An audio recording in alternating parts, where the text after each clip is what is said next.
Узурпацијата на државното земјиште стана честа појава. Силните узурпираат јавни простори без да размислуваат за попречување на движењето и зголемување на хаосот во градовите.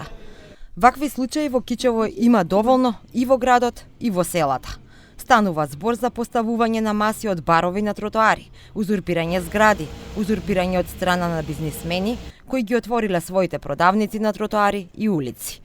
Од Канцеларијата на Народниот правобранител во Кичево велат дека на државно ниво се пријавени околу 110 случаи, додека во Кичево 20 случаи во текот на 2024 година.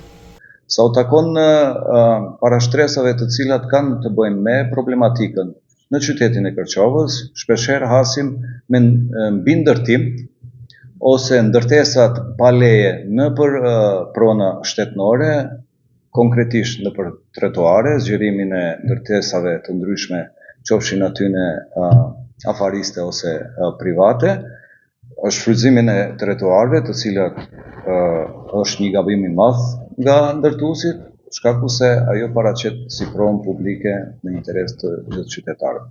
Со ова прашање најмногу се занимава јавното правобранителство за заштита на државен имот. Ни потврдија дека има многу предмети кои се поднесени и дека се работи на нив.